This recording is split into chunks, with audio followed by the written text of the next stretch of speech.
ကြည့်ရဟိုကြည့်ရဘာပြီ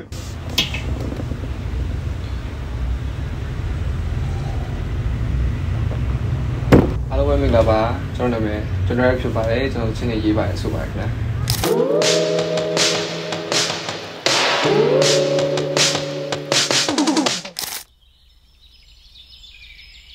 ဘယ်လိုကကျွန်တော်အခုလောလဲဆိုတော့ Records of the Rain ဆိုတဲ့ EP ထုတ်ထားတယ်ဆိုတော့အဲ့ EP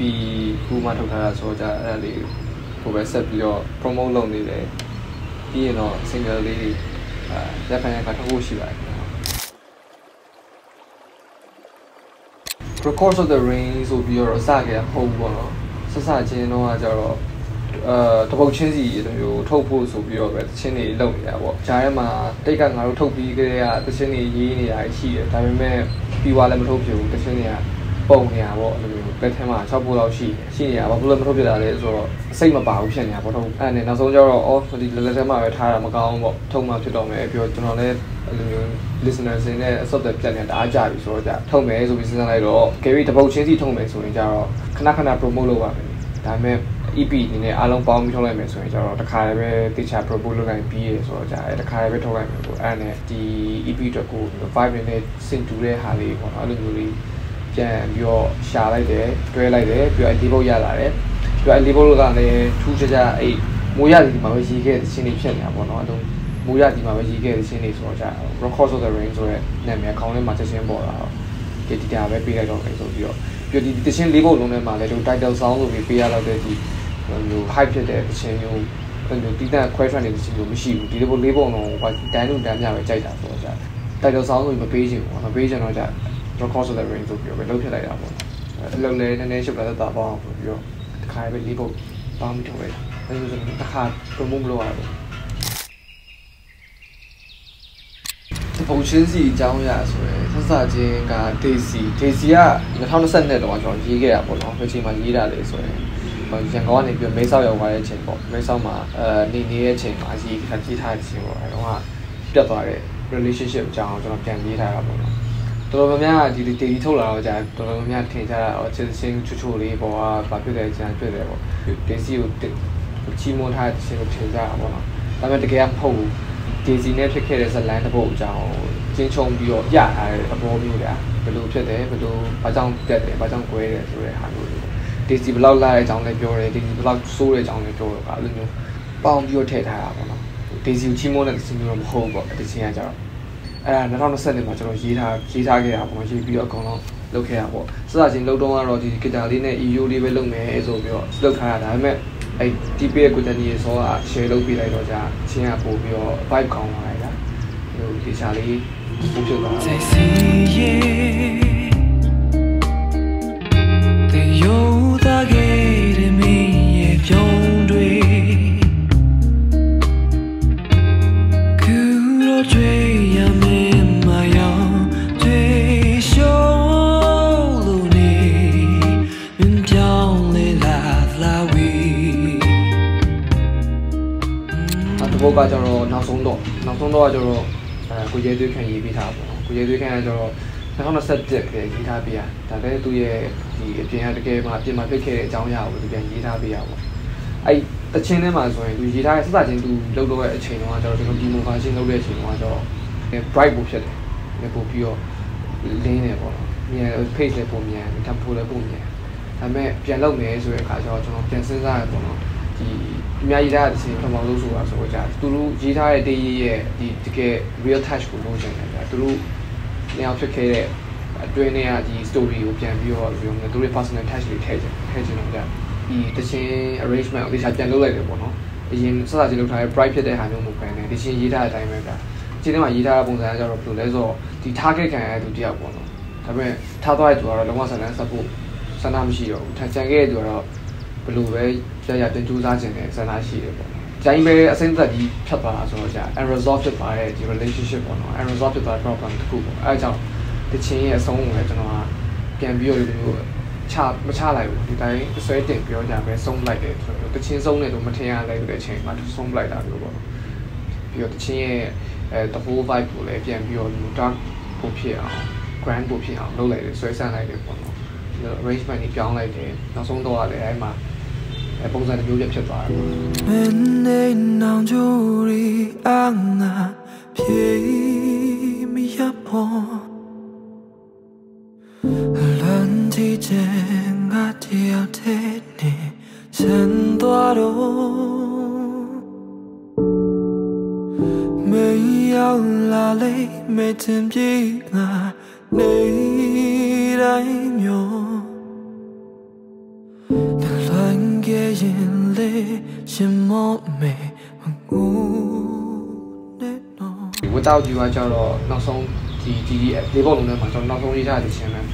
ခုခေတ်မှာကြာကွာဒီလိုအရင်ကလိုမျိုး3နှစ်3မျိုးတွဲ3နှစ်3မျိုးတွဲချင်းချင်းတွဲချင်းချင်းကြာအဲ့လိုမျိုးမရှိတော့ဘူးကွာခုခေတ်မှာကျတော့အားလုံးက option တွေလည်းများတာကြာလို့မျိုးပေါ့တောင်းတဲ့ကြောက်တွဲကြတယ်꿰ကြတယ်ချစ်ကြတယ်အဲ့လိုမျိုးမျိုးစုံလေးဖြစ်နေဘဝမှာတယောက်နဲ့ပဲ꿰ရတာမဟုတ်တော့ဘူးလေချစ်သူတွေအများကြီးထားကြတယ်အများကြီးနဲ့꿰ကြတယ်ပေါ့အဲ့လိုဟာမျိုးရေးထားတာဗျဒီတဘောသားမတိုက်ဆိုင်တဲ့အတွက်ကြောင့်ဘလောက်ပဲစူးစမ်းကိုစူးစမ်းပြီးရဲ့ချစ်ကတစ်ဖက်လူမှာကြတော့ချစ်လို့မမြင်ရဘူးပေါ့အဲ့လိုဟာမျိုးပေါ့နည်းနည်းအခုလိုဒီပြင်လောကမှာလည်းဖြစ်နေပြတာရှိတဲ့ပုံစံမျိုးပဲပေါ့တချင်းကကြတော့နည်းနည်းဒီ lyrically ပို့ပြီး focus လုပ်ထားဆိုတာထက်ဒီလိုဒီ production မှာပို့ပြီး focus လုပ်ထားပုံများတေချာလေးအတန်သွင်းထားပြီးတော့ vocally produce တေချာလုပ်ထားတာပေါ့။ Mr. Mastery ကိုစံမိုးတက်ကတေချာလုပ်ထားတာဆိုတော့တချင်းကလည်းနားဟာမှုအဆင်ပြေတော်တော်ကောင်းတယ်ပေါ့။ကျွန်တော်ကတော့ဘယ်လိုချိန်မျိုးမှနားထောင်စေချင်လဲဆိုရင်အဲဒီချင်းကိုကြတော့ကားမောင်းနေတဲ့ချိန်တို့ဆိုင်ကယ် AC မောင်းနေတဲ့ချိန်တို့မျိုး moving the page ကတော့ဘုရားမရှိနေချိန်ပါနားထောင်တော့ကောင်း။အဲဒီလိုဆိုရင်တချင်းက vibe ကိုင်းတယ်။ Today to say nya ne Why can't I feel without you?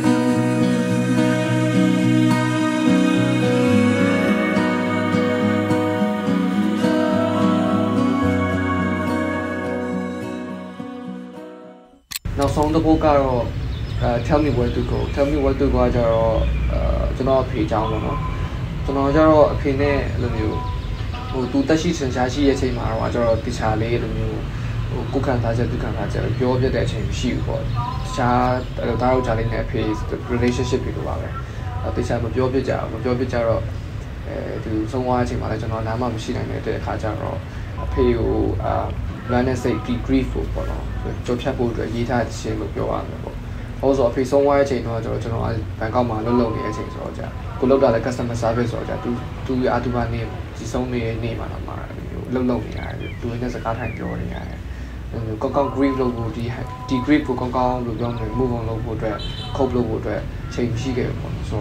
အဲ့ဒါအကြောင်းပဲဒီဖဏောင်းဖန်ရောက်မှာပဲကျွန်တော်ပြန်ပြီးတော့ဒီခဏချက်ကိုပြန်ပြီးရေးထားအောင်ပေါ့။အဲ့လိုမျိုးပေါ့။တချင်းကြီးကောင်ကတော့sentimental ရမ်းဖြစ်တယ်ကျွန်တော်အတွက်မဟုတ်တော့မှဒီတကြီးအတွက်ပေါ့နော်အများကြီး personal ဖြစ်တဲ့အကြောင်းအရာတွေပဲရေးထားတာဆိုတော့အားလုံးလည်းကိုယ့်ရဲ့တွေ့ကြုံနေတယ် relate လုပ်ကြည့်လို့ရမယ်လို့ထင်ပါတယ်ဘာလို့ဆိုတော့အပြင်မှာဖြစ်ထားတဲ့အကြောင်းအရာတွေကိုပြန်ရေးထားတာဆိုတော့အဲ့လိုနဲ့ records of the rain ဖြစ်လာ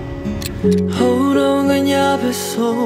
မေးရပင်နာကပြည့်တယ်အေးစိတ်စမနဲ့ခင်ဟာလေကလေးလေးငါတွေ့စိတ်ရှုပ်စရာပင်လို့ I didn't wanna grow old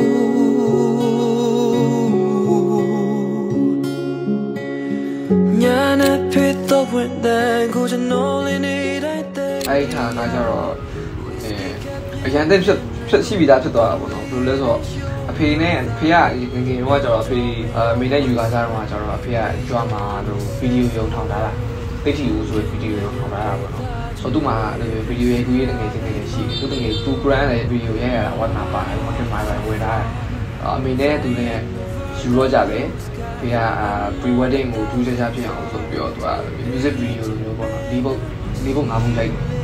မင်းနဲ့လုံချင်းတွေ့တာတွေဖျားသွားကူးတာတို့အဲ့လိုမျိုးဒီစီကစုံမဲပေါ့နော်သူတို့ကပုံစတိုင်တွေပေါ့ကျွန်တော်ရွာမှာကျတော့နေရာတိတ်မရှိဘူးဆိုတော့ကြားတဲ့နေရာလိုက်ရိုက်တာပေါ့သူရိုက်ထားတဲ့ဟာတွေပေါ့အဲ့ဒါတွေကိုတိတ်နဲ့အတိတ်ခွေတွေရှိရပါတော့ဒါပေမဲ့အဖေကသူမဆုံးခင်နှစ်လောက်လို့ကလေးကဒီတိတ်ခွေကိုပြန်ပြီး CD ပြောင်းထားပေးတယ် CD ကကိုစီမှာဟိုအစင်တဲ့ရှိနေတာပေါ့ကြည့်နေရောကြာဒီတချင်းလို့ကိုအဖေဆုံးကတော့ဒီတချင်း လုံမယ်ဆိုပြီးတော့ကြာဒီဘယ်လိုပြောမလဲ frame ပေါ်လာတဲ့ခါကျတော့ကြာတော့ပြန်စဉ်းစားကြည့်တော့ဘယ်လိုမျိုး music video တစ်ခုလုပ်ရင်ကောင်းလဲဆိုတော့တခြားပုံစံနဲ့မရိုက်ချင်ဘူးခုမျက်နှာကြီးနဲ့ကိုရိုက်ချင်တော့ကြာဒီအဖေတို့လုပ်ခဲ့တဲ့ဟာလေးကိုပြန်သုံးမယ်ဆိုပြီးတော့ကြာအဲ့ခွေတွေကိုမြန်မာနိုင်ငံကနေရွာနေပြီးတော့ဒီဘက်ကောက်ချီကိုမနေ့ပြန်တင်ပြီးတော့အဲ့ခွေတွေကပြန်ဆယ်ထုတ်ပြီးတော့ file format ကလည်းမပြောင်းတတ်ဘူးမပြောင်းတတ်တော့ကြာဒီ form သူရှိရဲ့ format နဲ့ပဲအဲ့ screen record ပြန်လုပ်ပြီးတော့အဲ့ကိုယ်တိုင်ပဲပြန်ပြီးတော့ edit လုပ်ထားပါတော့ကိုကြိုက်တဲ့ shot လေးပြန်ယူပြီးတော့ကြာဒီ create ထားခဲ့တဲ့ဟာတွေ shot လေးပြန်ယူပြီးတော့ပြန်သုံးလိုက်တာပေါ့ပြီးတော့စစချင်းတော့အမေတို့ချင်းတွေ့နေတဲ့ scene တွေထည့်မလို့ပဲဒါပေမဲ့သူတို့တွေဘယ်လိုမျိုးတွေ့တယ်ဘယ်လိုမျိုးယူတယ်လက်ထပ်ပွဲဘယ်လိုရှင်းပခဲ့တယ်ပြီးတော့တကြီးလာတော့ဘယ်လိုမျိုးလေးဆက်ဖြစ်နေတယ်ပေါ့အဲ့လိုမျိုးလေးဒီ story line လေးတစ်ခုကြည့်တဲ့သူပုံမှန်မြင်ရအောင်ပြီးတော့ချင်းနားထောင်တာနဲ့ဖေးတွေရေးထားဆိုကြဒီဖေးမျက်နှာလေးတွဲပြီးမြင်စေချင်တယ်သဘောကျကြတော့တော်ဝမ်းတာတယ်ဘာလို့ကျွန်တော်ဘွားမှာပထမဆုံးဝင်လူကြီးအပြင်ပြပြီးဗီဒီယိုပဲအဲ့ဒါမှလည်းအဖေရောအမေရောကျွန်တော်ပါတယ်ဆိုကြတယ်ပေါ့တိုင်းတိဝမ်းတာရပေါ့နော်သူများရေးဆိုတာတဲ့ကို့အဖေအမေနဲ့ project ကိုဖြစ်ပြီးတော့အဲ့ဒါလေးကအမှတ်တရပုံဖြစ်ပြီးတော့ကြာပို့ပြီးကုန်လဲကုန်ကို့အဖေနဲ့အမေနဲ့မျက်နှာလေးကိုလူတွေတိုင်းနေစီပြီးတိုင်းနေစီပြီးကြည့်နေရဆိုတာကြာသူတို့လည်းဝမ်းတာကျွန်တော်လည်းဝမ်းတာပေါ့ဒါရောကိုကုန်လို့ကို့အဖေနဲ့အမေတော့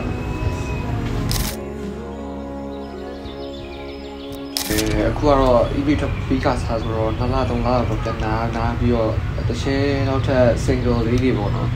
ထုံနိုင်မှုစူးစမ်းနေပါတယ်ပေါ့နော်အဲ့ဒါဒီလောက်ဖို့ရှိတယ်ဒါပေမဲ့အခုလောဆရာပညာရေးဘက်နဲ့မိသားစုအတွက်ကိုပဲဦးစားပေးနေတဲ့အချိန်ဖြစ်တဲ့အတွက်ကြောင့်ပြီးတော့ခွတ်ကာလာချိန်နေနေအောင်ပေါ့နော်အဲ့လိုမျိုးဆိုတော့ကျွန်တော်အရင်ဆက်တော့မလုပ်ဖြစ်ဘူးပေါ့နော်ကြဲပဲဟိုလုပ်ဖြစ်မယ်ထင်ပါတယ်ဒီကိုကြည့်နေတဲ့ပြည်သက်ကြီးအားလုံးစိတ်ကောလူရောကျမ်းမာပြီးတော့စင်ပြေကြပါစေလုံခြုံကြပါစေလို့ဆုတောင်းပေးပါတယ်ပျော်ရွှင်စရာအများကြီးရပါစေလို့လည်းဆုတောင်းပေးပါတယ်ပြီးတော့ဒီဘက်မှာလည်းဒီဖြီးပြီးသားအစီအစဉ်တွေရောနောက်လာမဲ့စိတ်ဝင်စားဖို့ကောင်းတဲ့အစီအစဉ်တွေအများကြီးလည်းရှိသေးတာလို့ subscribe လုပ်ထားပြီးတော့ဆက်ပြီးတော့စောင့်ကြည့်ဖို့လည်းကျွန်တော်တိုက်တွန်းချင်ပါတယ်ကျေးဇူးတင်ပါတယ်